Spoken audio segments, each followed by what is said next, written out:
Hello, and welcome to Healthy and Happy Seniors. I'm Dr. James Whitaker, and today I want to invite you into one of the most powerful, most overlooked conversations you'll ever hear about growing older and living well. Let me ask you something. Have you ever met a man in his late 70s or even 80s who still walks tall, laughs easily, and lights up a room with his presence? He's not just surviving, he's thriving. He's not defying age, he's rewriting it.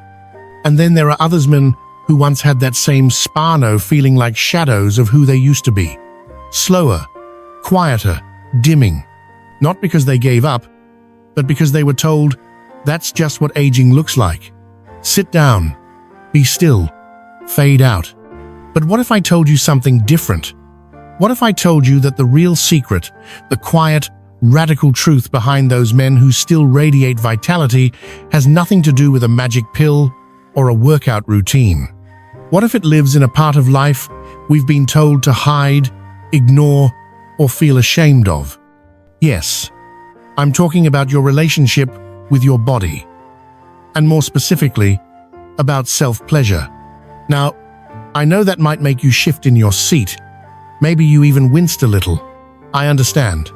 This topic makes people uncomfortable, but stay with me, because in the next few minutes, we're going to explore this with science, with stories, and with the kind of clarity you deserve. I'm not here to shock you. I'm here to invite you gently, respectfully into a conversation that could change the way you experience every day from here forward. This video contains some of the most important medical insights I've gathered in over 20 years of practice. And it's not just information, it's permission. Permission to feel again, to care for yourself, to experience connection, not just with others, but with your own body. So do yourself a favor, watch this video all the way through, share it with a friend. Leave a comment, even if it's just to say, I'm still here. Subscribe, so you don't miss the deeper steps we'll be taking together. Because I promise you this, what we're about to unpack isn't about shame or performance, it's about healing. And maybe, just maybe, this will be the moment you stop feeling like a man watching life pass by and start feeling like a man who's fully living again. Breaking the silence, gently. Over the past 15 years, I've sat across from thousands of older men, veterans, engineers, farmers, pastors, grandfathers, men who've built homes, raised families, fixed broken engines, and carried burdens without ever complaining. And yet, beneath all that strength, I've heard a quiet ache, whispered in different ways. I don't feel like a man anymore. I haven't touched myself since my wife passed. I guess that part of me just shut down. You'd be amazed how many times I've heard those words. Not in anger, not in shame, just a kind of tired surrender. And let me tell you something, man to man. It's not your fault. You were taught that pleasure had an expiration date. That intimacy belonged to youth. That self-touch was something to grow out of or feel guilty for. The silence you carry didn't start with you. It was passed down quietly, subtly, by fathers who never spoke of these things, by churches that wrapped shame around the body, by doctors who skipped that box on the intake form after age 60. Society gave you the blueprint. Work hard, provide, be tough. Don't talk about feelings, don't talk about sex, and certainly don't talk about this. But let me offer you another truth, one rooted in both biology and dignity. Your need for touch, for connection, for closeness, it didn't disappear. Your nervous system didn't retire, your hormones didn't forget.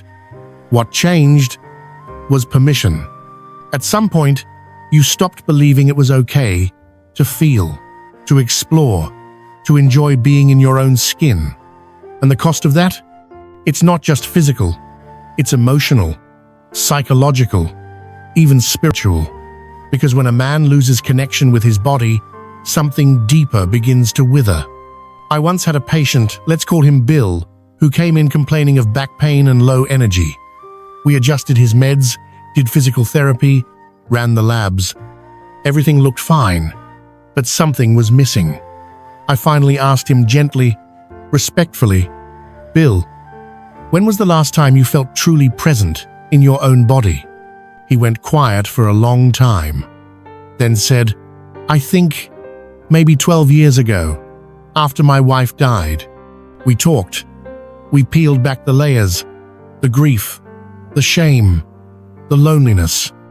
And slowly, Bill started to rebuild a relationship with himself. He wasn't chasing some teenage fantasy. He was rediscovering what it felt like to be alive, to have ownership over his body again. A few months later, he walked in, standing taller. Same back pain, same blood pressure, but his eyes were different. "I shaved this morning," he told me, grinning. "First time in a while, I looked in the mirror and liked who I saw." That, my friend, is what this conversation is about. It's not about sex. It's not about chasing youth. It's about reclaiming something no one should have to give up: agency, presence, pleasure, life. Now, I know what you might be thinking. "I'm too old for this. I wouldn't even know where to begin." Or worse, "Is it even normal?" And let me say this as clearly as I can. Yes, it's normal, it's healthy, it's needed. There is no expiration date on your right to feel good in your own skin. And yet, so many men live in silence. Not because they don't care, but because no one ever told them, "It's okay, you're allowed." So I'll be the one to tell you clearly, calmly, without blinking. You're allowed. You're allowed to explore. You're allowed to feel. You're allowed to want more out of this life than just sitting quietly and watching the clock. And you're not alone. Not in your questions. Not in your fears. Not in your hope. If you're still here, still watching, let me ask you something personal. When was the last time you felt truly connected to your body, not for function, not out of habit, but for joy? Leave a comment if you're comfortable. You don't have to share details.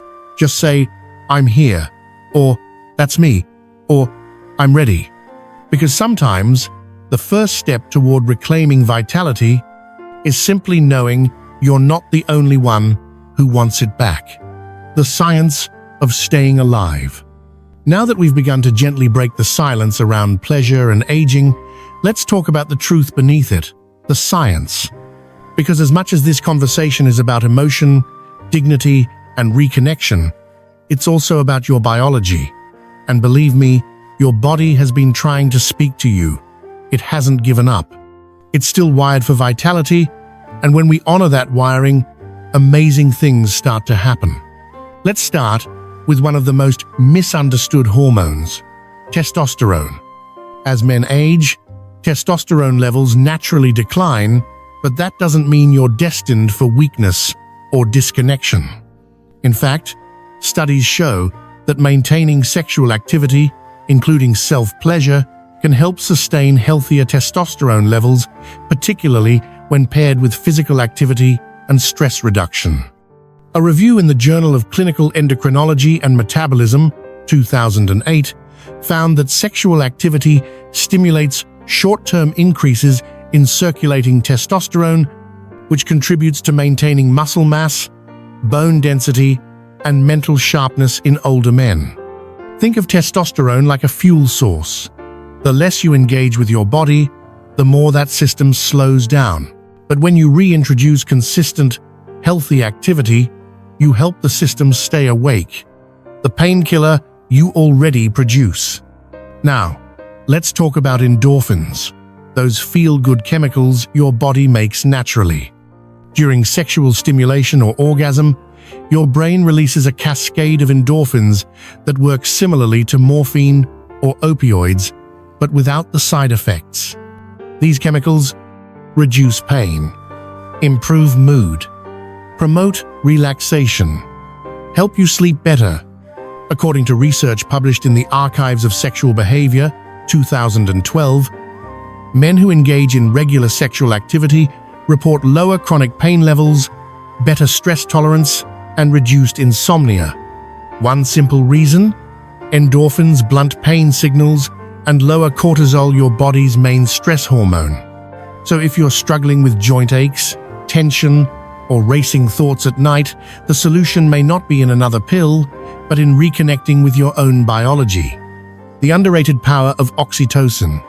You've likely heard of oxytocin as the love hormone, but what you might not know is that oxytocin has remarkable physical and emotional benefits even when released through self-touch.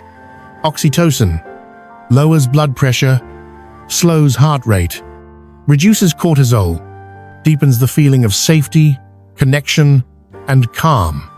In a 2005 study published in Psychosomatic Medicine, researchers found that men who had frequent sexual activity, solo or partnered, had higher baseline levels of oxytocin, which correlated with lower anxiety and better cardiovascular markers. Oxytocin is more than just a bonding hormone. It's part of your body's healing system. It restores, it protects. And yes, it's triggered not just by being with someone else, but by being kind and present to yourself. Why blood flow changes everything. Let's move to something simple but profound: circulation. One of the earliest things to decline with age is blood flow, especially to areas we don't talk much about. But healthy blood flow is essential for brain function, heart health, genital tissue strength, pelvic floor muscle function, nerve sensitivity. Without regular stimulation, these systems begin to decline, not due to aging itself, but due to disuse. A longitudinal study from the American Journal of Cardiology, 2009, tracked over 900 men aged 55 to 75. It found that men who maintained regular sexual activity had significantly lower risk of cardiovascular disease, improved endothelial function, which protects your blood vessels, and better cognitive performance over 5 years. Even more interesting, the frequency of sexual activity was linked not to age, but to confidence and emotional connectedness to the body, which means it's not about youth, it's about reconnection. A case for mental clarity. You might be surprised to learn that sexual stimulation lights up some of the same regions in the brain as memory, language, and emotional regulation. That's not just poetic, it's neurological.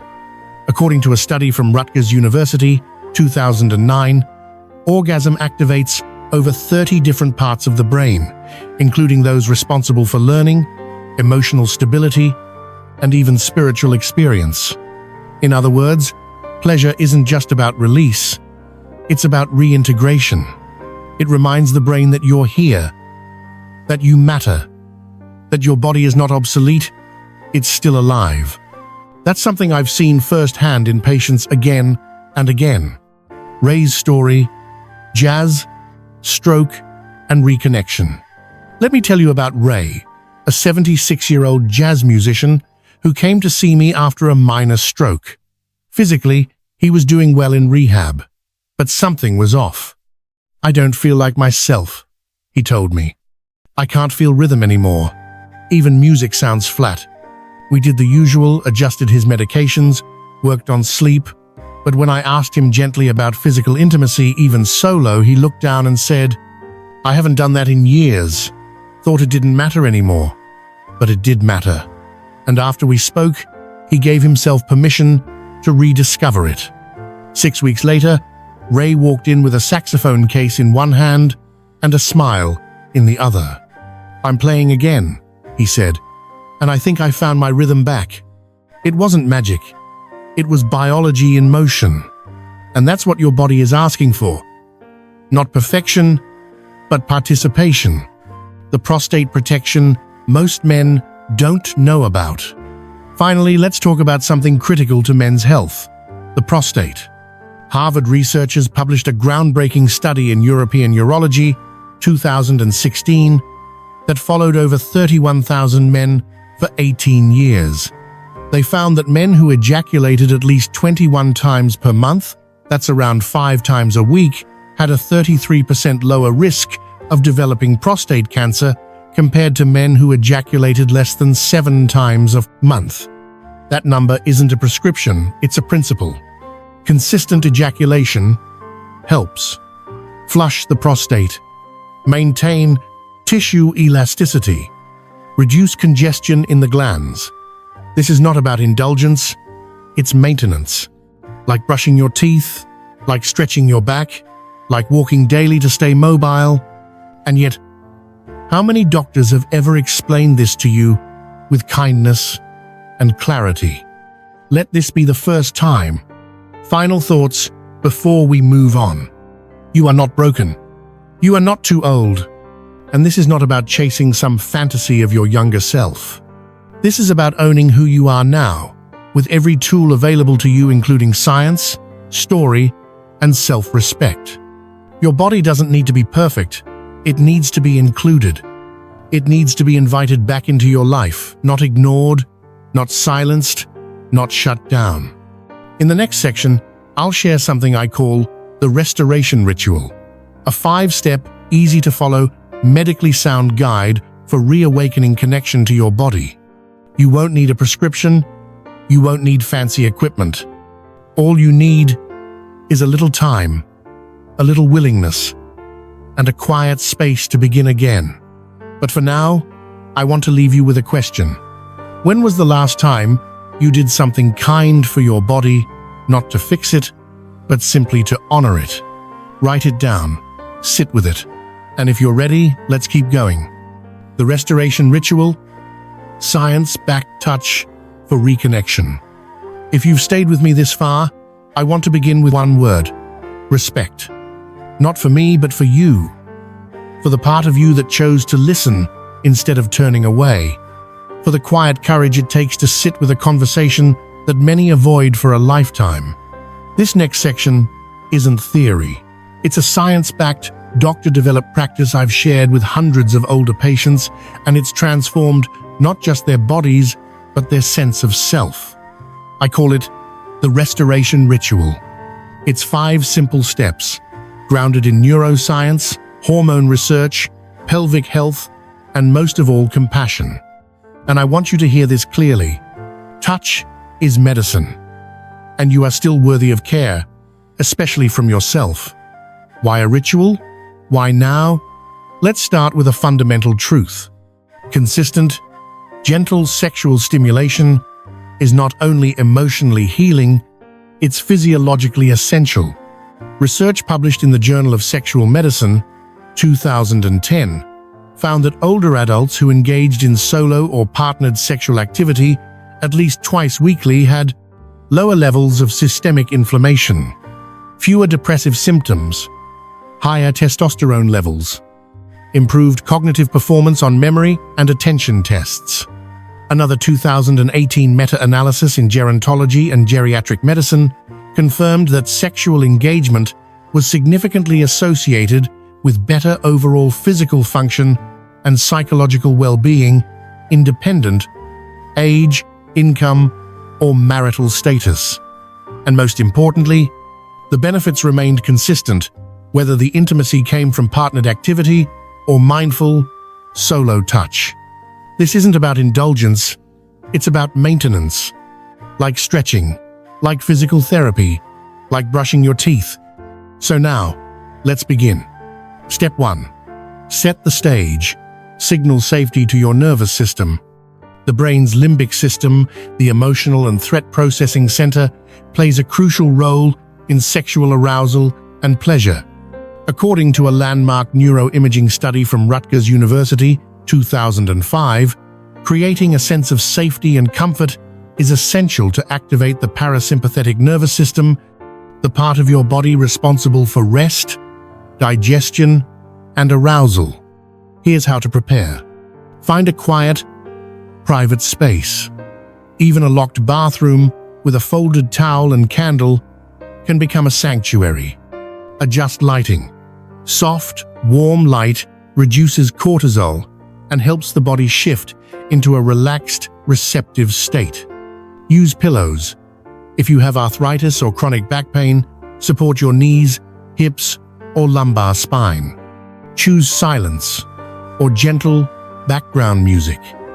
Studies show that calm instrumental music increases oxytocin levels and can enhance body awareness. Use a silicone-based lubricant. Research in Sexual Health Journal, 2016, found silicone lubricants to be more effective for men over 60, providing lasting glide with less friction and lower risk of irritation to thinning skin. Think of this as prepping a meditation space, not a performance stage. Step 2. Breathe and reset. Prime the body for pleasure. Neuroscientists have shown that deep breathing helps regulate the autonomic nervous system, decreasing sympathetic stress, fight or flight, and enhancing parasympathetic rest and receive. Here's a method I teach. Inhale through your nose for 4 seconds. Hold for 2 seconds. Exhale gently through the mouth for 6 seconds. Repeat for 10 rounds. Breathing this way lowers blood pressure, increases vagal tone, and prepares the body to receive pleasure without fear, guilt, or overexcitement. Dr. Stephen Porges, developer of the polyvagal theory, suggests that this state, ventral vagal activation, is the biological foundation for intimacy and emotional safety. Without it, pleasure becomes tension. With it, it becomes healing. Let your breath anchor you. Let it whisper to your body, "We're safe. We're home." Step 3. Explore with curiosity. Reconnect with non-sexual touch. Before touching your genitals, begin by reintroducing yourself to the rest of your body. This is where reconnection begins. Run your hands lightly across your chest, shoulders, upper arms, thighs, and belly. Use different textures: your palm, your fingertips, even a warm washcloth. Notice areas that feel dull, sharp, ticklish, or tender. Try a soft downward stroke from chest to navel. It activates the intercostal and abdominal nerves, which calm the sympathetic system. According to a 2014 study in Frontiers in Psychology, slow, gentle touch along non-genital skin increases activity in the insular cortex, a part of the brain responsible for body awareness, emotion, and self-compassion. In simpler terms, touching your skin without expectation is a way of saying, "I still live here." Let your hands be explorers, not judges, not goal seekers, just travelers meeting old ground with new grace. Step 4. Stimulate with intention. Focus on sensation, not outcome. Now, if and when you feel ready, shift your focus to the genitals, not for performance, but for presence. You're not trying to get aroused. You're creating conditions where arousal can show up. Here are 3 safe, gentle methods I often recommend for older men. 1. The encompassing palm. Apply lubricant to your hand. Gently wrap around the shaft with full contact. Use slow, even strokes, 2 to 3 inches at a time. Pause every few strokes to breathe and check in. 2. Glands circles. Use 2 fingers to trace small circular motions around the glands. Head. This technique is especially effective in stimulating dorsal nerve endings, which may be understimulated with age. 3. Root massage. Perineal stimulation. Gently apply pressure to the perineum, the space between scrotum and anus. It's physiologically essential. Research published in the Journal of Sexual Medicine, 2010, found that older adults who engaged in solo or partnered sexual activity at least twice weekly had lower levels of systemic inflammation, fewer depressive symptoms, higher testosterone levels, improved cognitive performance on memory and attention tests.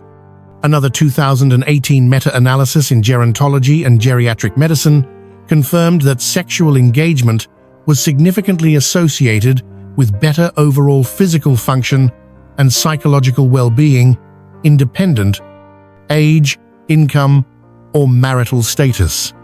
And most importantly, the benefits remained consistent, whether the intimacy came from partnered activity or mindful, solo touch. This isn't about indulgence, it's about maintenance, like stretching, like physical therapy, like brushing your teeth. So now, let's begin. Step 1. Set the stage. Signal safety to your nervous system.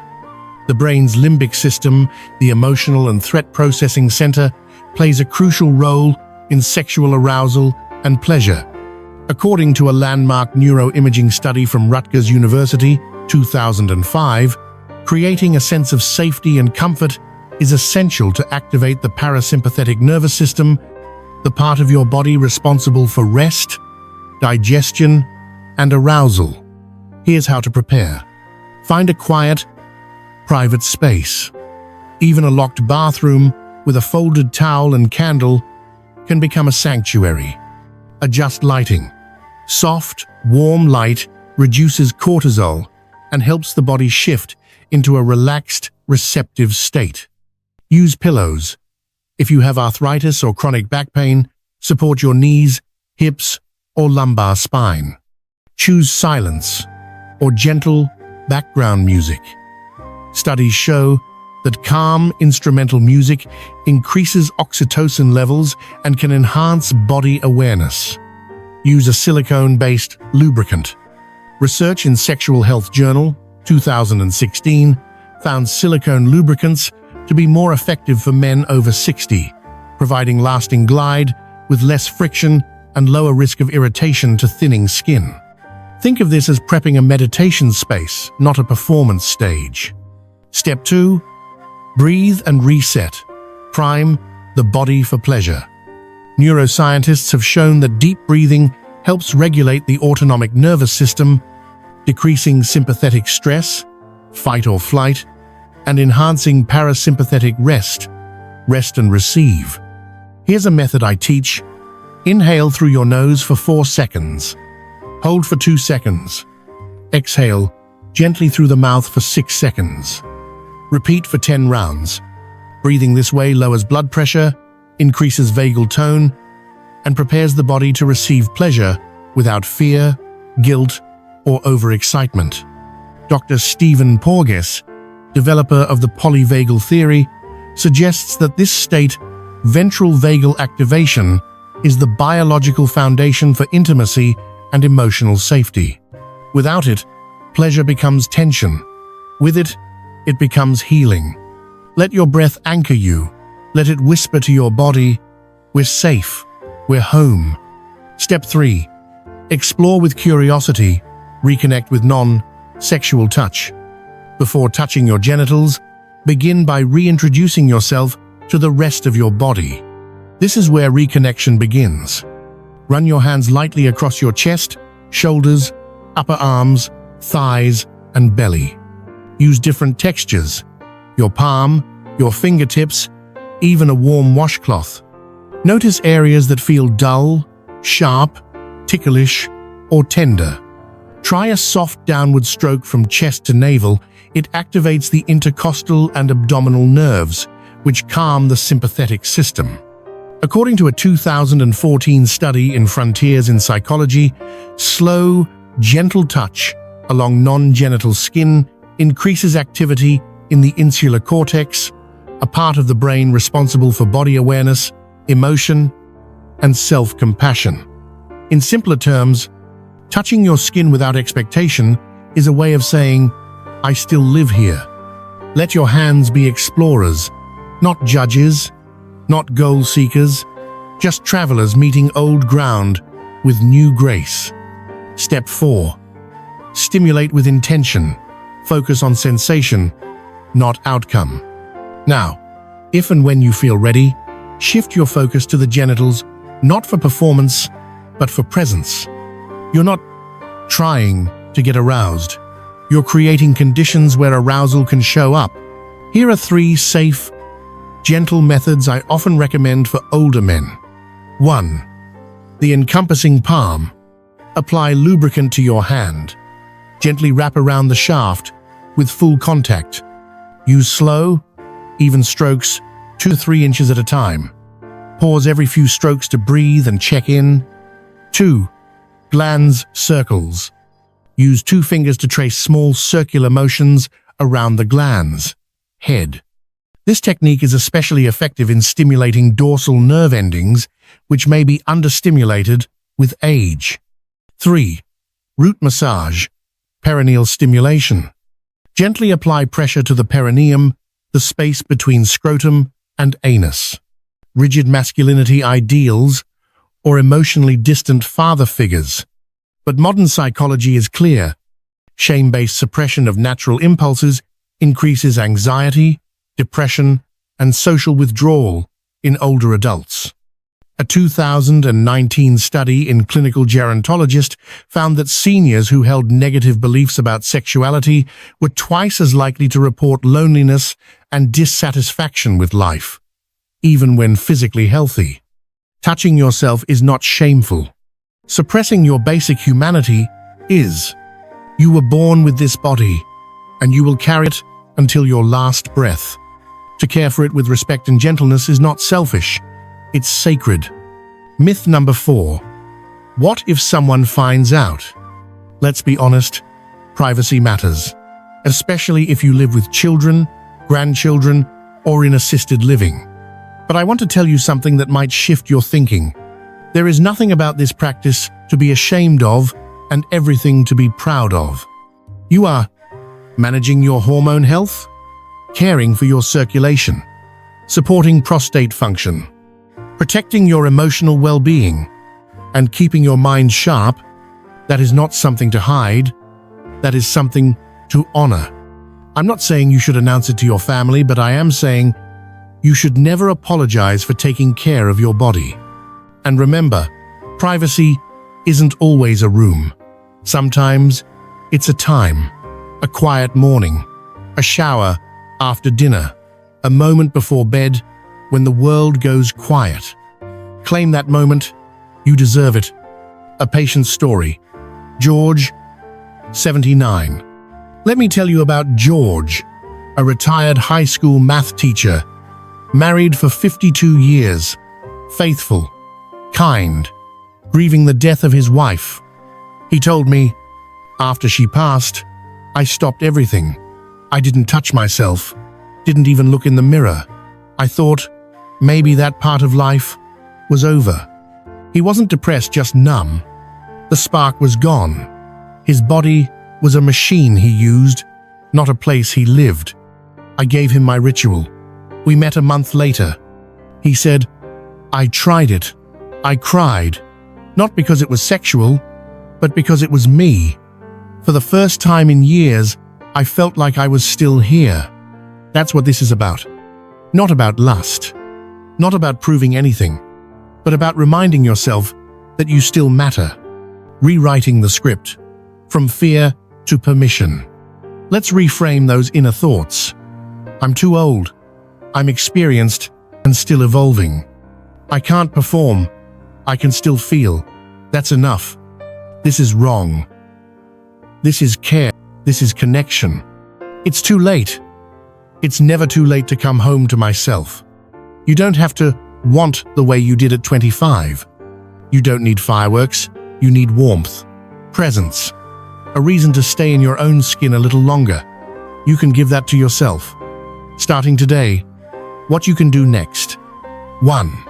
Write down one belief you were taught about aging and sexuality. Ask, is it true or just inherited? 2. Speak kindly to yourself during the ritual. Say, this is good for my brain, this is good for my heart, this is mine. 3. Practice 3 times over the next week. No pressure, just presence. You don't have to want it to begin. Closing words. You've been carrying these fears for decades, but fear isn't fact, and shame isn't truth. The moment you start touching your body with respect instead of judgment, that's the moment aging changes. That's the moment you change. In our next chapter, we'll meet men just like you who took the risk to try and found something better than what they lost. Because growing older doesn't mean fading away. It means showing up with honesty and grace. Patient stories that changed everything. There's something powerful about hearing another man say, "That was me. That's how I felt. I thought I was alone too." So today, I want to share the stories of a few men, patients, friends, fellow travelers who dared to ask a simple but life-changing question. What if I tried? They didn't do it to perform. They didn't do it for someone else. They did it to reclaim themselves.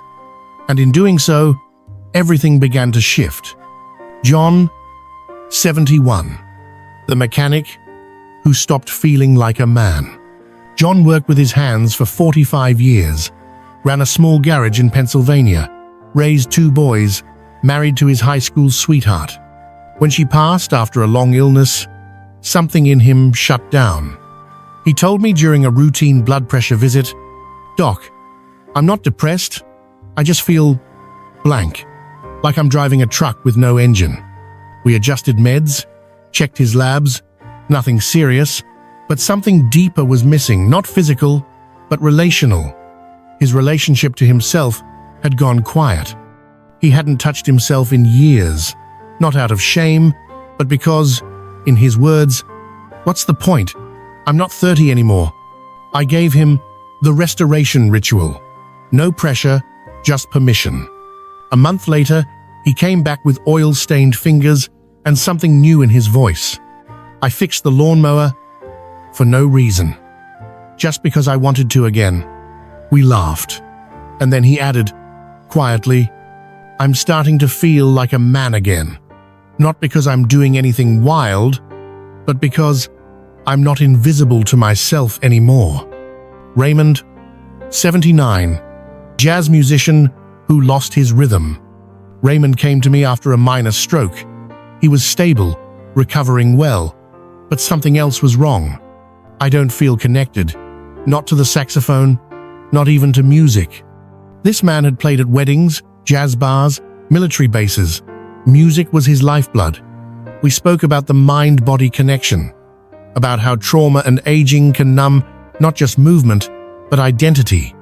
"You ever think about touch, Ray?" I asked him. He looked confused.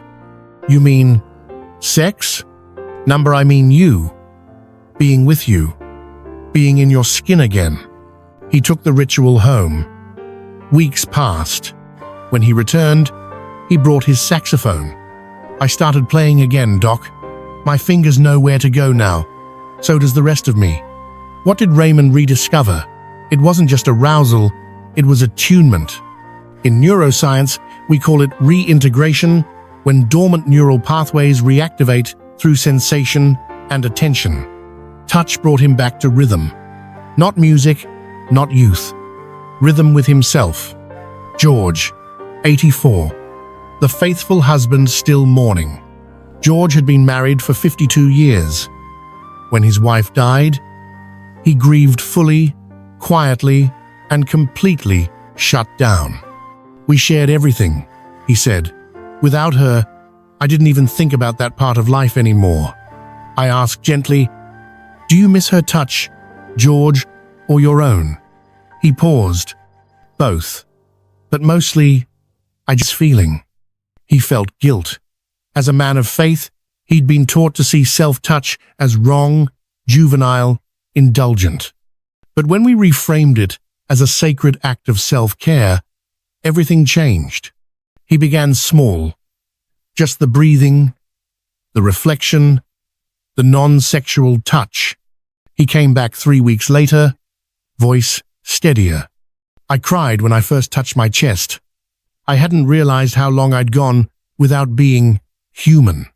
George reminded me that pleasure is not the opposite of grief, it's part of healing. Miguel, 67, the widower who felt forgotten. Miguel was a proud grandfather, originally from Mexico, living in Southern California. His wife had died suddenly, and since then, he'd been living with his daughter's family. "I don't have a room," he told me. "Just a corner of the house. I feel like a ghost." His physical health was fine, but emotionally, he was vanishing. He told me he hadn't been intimate with himself since his 50s.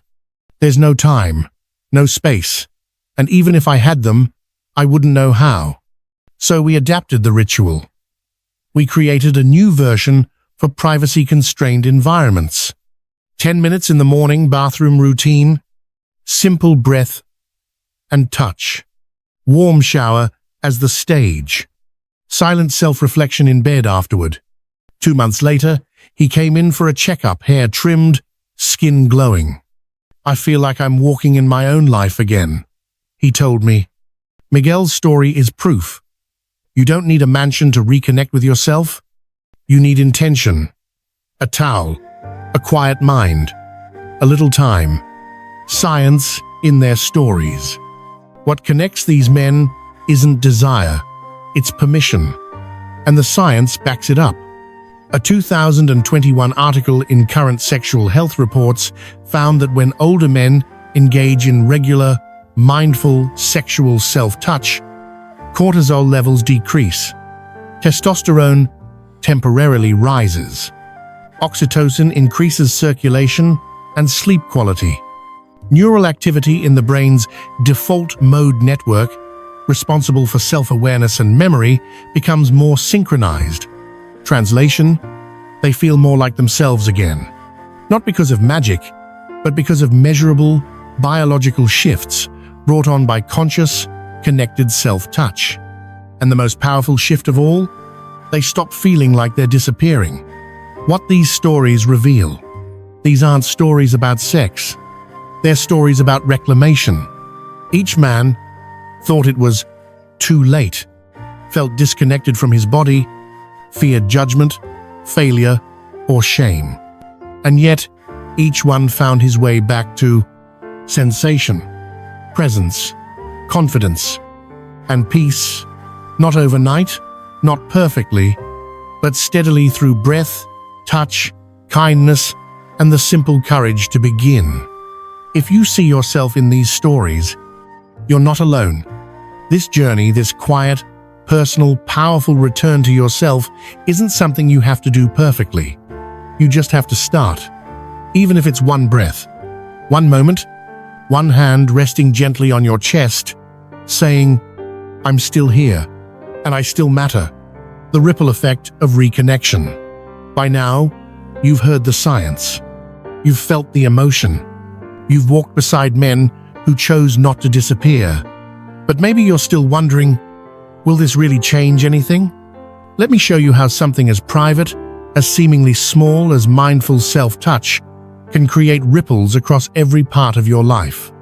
Because when you reconnect with your body reconnects with you. 1. Your energy comes back. Fatigue is one of the most common complaints among men over 60. And yes, part of that is natural. Sleep changes, hormones shift, and recovery takes longer. But sometimes, it's not just physical exhaustion. It's energetic stagnation. When blood stops flowing regularly to certain tissues, the brain, the pelvis, the spine, the whole system slows. Organs become less efficient. Hormones dull. Mood drops. But something remarkable happens when you reintroduce even gentle stimulation through conscious touch. Blood flow improves. Circulation brings oxygen to underused tissues. Mitochondria, your cell's energy engines, increase ATP production. Testosterone spikes temporarily, giving you a lift in strength and clarity. A 2020 study in Frontiers in Aging Neuroscience found that men who remained sexually active into their 70s had significantly better mitochondrial efficiency, particularly in skeletal muscle and cardiac tissue. Translation: they had more energy, and their bodies used that energy more wisely. When John, the retired mechanic, came back for his follow-up, he didn't say, "I feel younger." He said, "I feel awake again." That's the ripple effect in motion. 2. Sleep gets deeper, longer, and more restful. Sleep disorders affect nearly 48% of men over 65, according to the National Sleep Foundation. But what many people don't know is that oxytocin and endorphins both released during sexual arousal or climax, are natural sleep inducers. Here's why.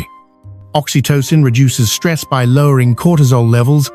Endorphins mimic opioids, calming your pain receptors and helping you unwind. Prolactin, released post-orgasm, increases REM cycle sleep. A 2016 meta-analysis in the Journal of Sleep Research found that sexual activity, including solo, was associated with increased sleep efficiency and reduced nighttime awakenings in older adults. If you've ever laid awake at 3 a.m. staring at the ceiling, wondering why your mind won't shut off, this could be part of the answer. You don't need melatonin. You might just need intimacy with yourself. 3. You start making eye contact again. This one's more subtle, but I've seen it too many times to ignore. Men who were once slouched, closed off, barely speaking, begin sitting up straighter, smiling, making eye contact. It's not just confidence, it's integration. Neuropsychologist Dr. Daniel Siegel refers to this as embodied presence. When you reconnect with your physical body, particularly through safe, self-directed touch, the brain's insular cortex and prefrontal cortex synchronize. That means you become more aware of yourself. You regulate emotion more effectively. You engage more fully with others. Put simply, you stop hiding and start arriving. George, the widowed husband, told me this just last month. I said hello to the cashier today. I used to just nod, but I looked her in the eye, didn't even think about it. That's not therapy. That's not pills. That's the ripple effect. 4. You begin moving differently. You don't need to run marathons to feel movement come back into your life. You'll feel it in the ease in your hips when getting out of bed, the strength in your grip when carrying groceries, the confidence in your stride across the living room. How? It's all about pelvic health. Self-touch, especially perineal stimulation and deep belly breathing, activates the pelvic floor, a muscular hammock that supports your bladder, bowel, sexual function, core stability. A 2018 study in Urology Times found that men who engaged in regular pelvic engagement, even without formal exercises, had improved balance, reduced urinary incontinence, greater mobility, scores over 6 months. You don't need a gym, you need connection. 5. You stop apologizing for existing. This one's big and emotional. When a man stops touching his own body, not just sexually, but lovingly, what he's often doing, unconsciously, is withdrawing permission to take up space. He begins apologizing for his voice, his wants, his needs. But when he reclaims that relationship, he no longer shrinks. He speaks up at the dinner table. He asks for what he needs from his doctor. He stops deferring every decision. He takes the longer walk instead of the easier seat. This isn't about arrogance. It's about embodied self-worth. One of my patients, Miguel, said it best. I'm not trying to impress anyone. I'm just not invisible anymore. I walk taller because I remember I'm still alive. 6. Relationships start to heal even in silence. This may be the most surprising ripple of all.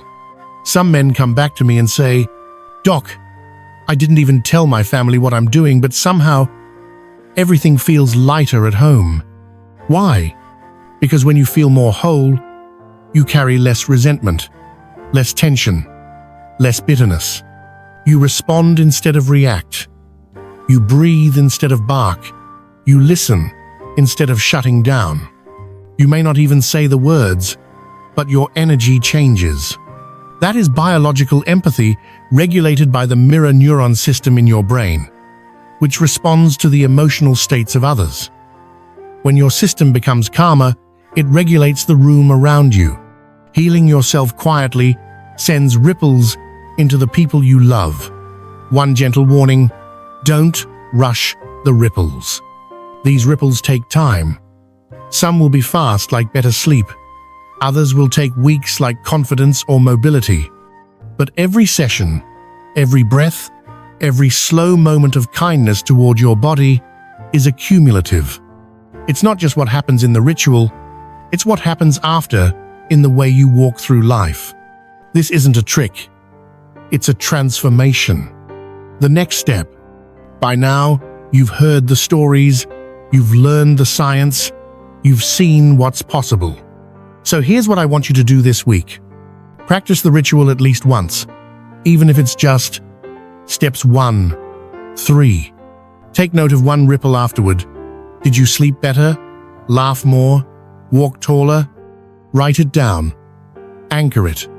Then tell me in the comments, what's one thing you've noticed since starting this journey? A new identity of aging, rewriting the script. Let me ask you something important, something few doctors ever ask. Who did you think you'd be by now? Did you picture yourself slowing down? Did you imagine more silence, fewer hugs, less laughter? Or did you quietly hope you'd still feel like you? Aging doesn't just change our bodies, it challenges our identity. It forces us to decide whether we'll accept the old cultural script or write a new one of our own. Today, I want to help you do just that. The cultural script of aging. Step aside, fade quietly. From the moment we're old enough to notice, we're surrounded by a story. Young men are praised for ambition. Older men, for stepping back. Youth is strong, vibrant, visible. Age is wise but silent, backgrounded, stoic.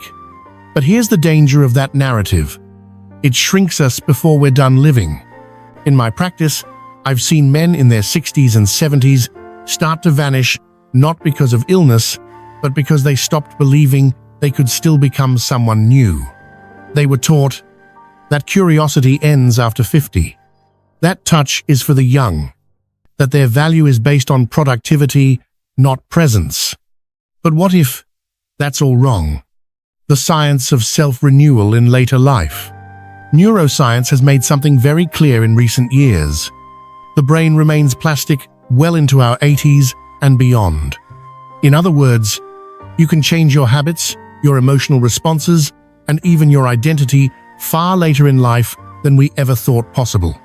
Dr. Gene Cohen, a pioneer in aging research and author of The Creative Age, found that the second half of life is a time of heightened capacity for integration, growth, and spiritual maturity. His studies at George Washington University revealed that older adults who intentionally reinvented aspects of their identity, like touch, creativity, or sexual expression, had lower depression rates. They also showed improved prefrontal cortex activity, the part of the brain tied to decision-making, creativity, and optimism. Translation: you are not done growing, not even close. Why self-touch challenges the old story? When you engage in something as intentional and vulnerable as self-pleasure, especially at this stage of life, you're doing more than stimulating nerve endings. You're telling your brain, I'm still here. I still matter. This body is still mine. This moment is still worth feeling. And that act rewrites the script. You're no longer just aging. You're becoming a man who listens to his own needs. Becoming a man who owns his space. Becoming a man who isn't finished, but beginning again.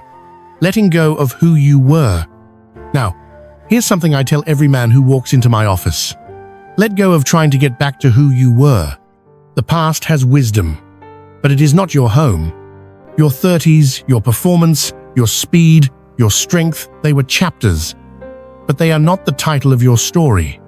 If you spend your later years chasing what was, you'll miss what is. True vitality isn't about going backward. It's about going deeper. Touching yourself now, in this season, is not a failure to perform like you used to, it's a victory of presence. Richard, 74. A new man in the mirror. Richard, a former banker, came to me 6 months after a heart scare. He said, "Doc, I know I should be grateful, But I look in the mirror and I don't see me. I just see this old man. He tried to go back to the gym, forced himself into a routine. Nothing felt right. Then we talked about his body in a new way. Not how it looked, not how it used to perform, but how it felt.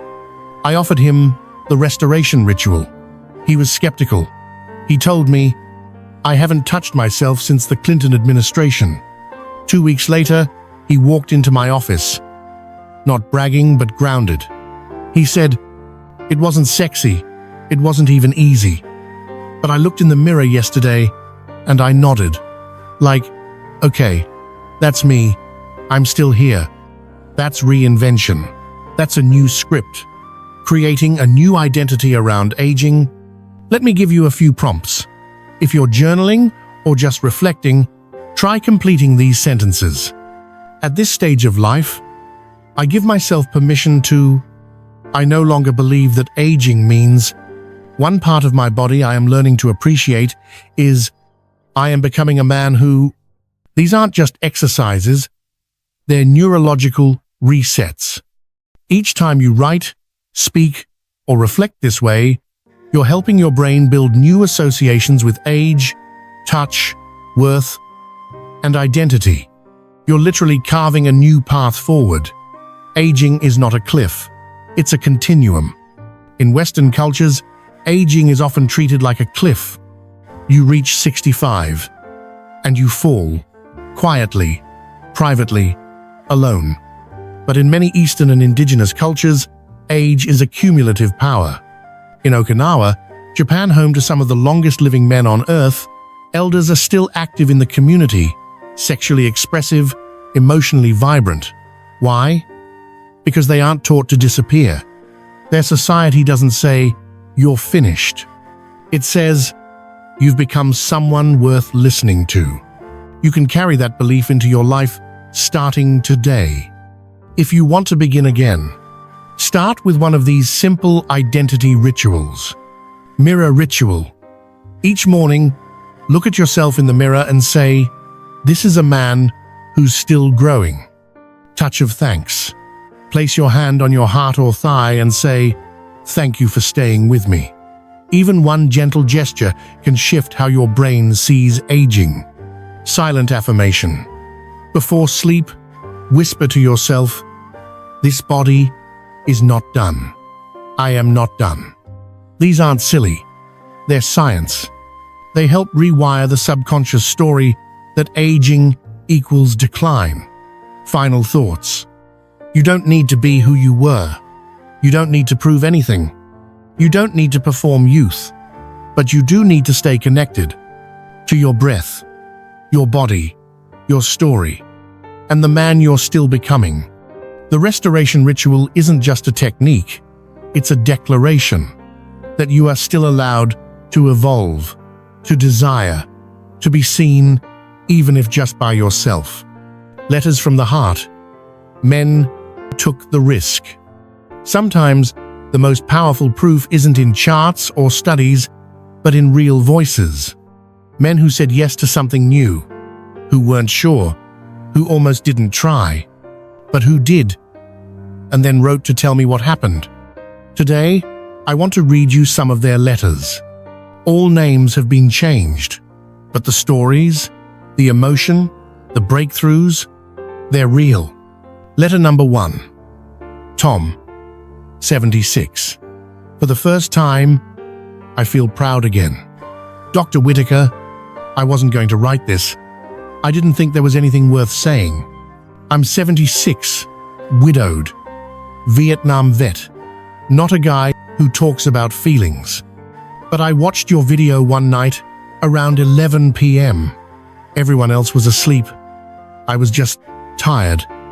Not tired like I need sleep. Tired like, what's the point anymore? You said to just try the breathing. So I did. No candles, no music, just breath. Then I touched my chest lightly and for some reason, I started crying. Not because I was sad, because I realized I hadn't touched myself like I mattered in 20 years. I've done the full ritual now 4 times. No big fireworks. But you know what? I feel proud of myself again. That's something I never expected. When I received Tom's letter, I sat in silence for a long time. Because pride, for many men, is something tied to the past. But what if pride could be born today, not from what you produce, but from how you care for yourself? That's the power of presence. Letter number 2. Malik, 68. I found forgiveness through touch. Doc, you said something that really stuck with me, that some men are touching for connection, not climax. That hit me. I'm a pastor, retired. I've lived a good life, but I carried guilt. Not about sex, about anger. Anger at my father, at myself, at time. I didn't think I deserved softness. The first time I tried the ritual, I couldn't get past the breathing. My hands wouldn't move. But something told me to come back the next night. And the next. On the 4th try, I placed one hand on my belly and whispered, "You're forgiven." I've never slept so deeply. It's not about sex, it's about peace. And I think I just found some. Malik reminded me of something I've seen again and again in this work. That self-pleasure, when done with intention, becomes a spiritual reset. It's not about desire. It's about reconciliation with yourself, your past, your story. Letter number 3. Ken, 70. I feel seen again. Hi, Dr. Whitaker. My name's Ken. I live in a senior apartment complex. I haven't had a partner in 10 years, and honestly, I thought that part of life was over. I used to walk with my head down. Not because I was ashamed, I just felt invisible. After watching your video, I started doing the ritual, just the breathing and body scan at first. Then I added touch. Then journaling. Something strange happened last week. I was waiting in line at the market, and the woman in front of me turned around and said, "You've got a calm energy? I like that." I didn't flirt. I didn't panic. I just smiled and said thank you. And for the first time in years, I felt seen. Ken's story speaks to what I call quiet confidence, the kind that doesn't shout, but resonates. When you feel safe in your own skin, the world notices. You don't have to say a word. It shows in how you stand, how you breathe, how you are. Letter number 4. Jorge, 82. You gave me back time. Dear Doctor, I don't speak perfect English, but I want to say this anyway. I am 82. I was born in Mexico. My body has changed, but my heart is strong. After your talk, I asked my wife if she would sit with me, not for sex, just to hold hands and breathe together. We did that. Then I tried your ritual by myself the next day. I felt like I was 40 again, not because of my body, but because of the way I felt inside it. You gave me back time, not more years, just more life. I often tell my patients that time isn't just on the clock. Time is in the moments you feel fully present, even if it's just 20 minutes. Eyes closed, breathing gently, palms resting on your own skin. That's time worth living. What these letters tell us. These men didn't seek transformation. They sought relief, peace, belonging, and what they found was themselves. Not the younger version, not the better version, but the true version, because when you stop living for an old standard and start living in this body, this moment, this breath, that's where healing begins. And it begins at any age. Your turn. I want to invite you, yes, you to write a letter. You don't have to send it. You don't have to share it. But just like Tom, Malik, Ken, and Jorge, you might find that what's waiting inside you is bigger than you thought. Start with one line. Something changed. When I used to believe that I couldn't. This week, I surprised myself by, for the first time in years, I felt even one sentence can break open a door that's been shut for decades. Closing thoughts. You don't have to be anyone else. You don't have to prove anything. You don't have to go fast. but you do have the right to feel, to breathe, to rediscover, to rest in your own body. That's what this is. That's what they found. That's what's still waiting for you. Your path forward, how to keep the momentum going. You've come a long way. You've explored ideas society told you to ignore. You've sat with discomfort, memory, maybe even grief. You've read the science, heard the stories, and maybe for the first time in years, imagined a new relationship with your body. Now the question becomes, how do I keep going? That's what this final chapter is about, not a grand finale, but a beginning that lasts. Because what matters most is what you do after the ritual, after the video ends, after the quiet moment passes. Let's build you a path forward, something simple, steady, and entirely your own. Step 1. Choose your rhythm, not a rigid routine. Consistency is key, but it doesn't have to be daily or perfect. The most powerful health routines are the ones that adapt to your life, not dominate it. Based on both clinical practice and the Journal of Sexual Medicine's 2019 longitudinal study on older men and sexual health, here's what I recommend. Week 1-2. Focus on steps 1-3 of the restoration ritual. Create space, breathe, touch non-sexual areas, build comfort. Week 3-4. Add gentle genital stimulation 1-2 times per week. Use this time to explore, not achieve. Beyond 4 weeks. Develop a rhythm 2 to 3 sessions per week with occasional journaling. Consistency strengthens circulation, hormone regulation, body awareness, emotional resilience. Even one mindful session a week can create lasting change. Step 2. Keep track of the ripples. Change doesn't always look dramatic. It's often subtle and layered. To stay motivated, track what I call the 3R reflections. Rest. Did you sleep better that night? Relief. Did you feel less anxious or less tense the next day? Reconnection. Did you feel more in your body or more present? Here's a sample journal entry. Even 30 seconds is enough.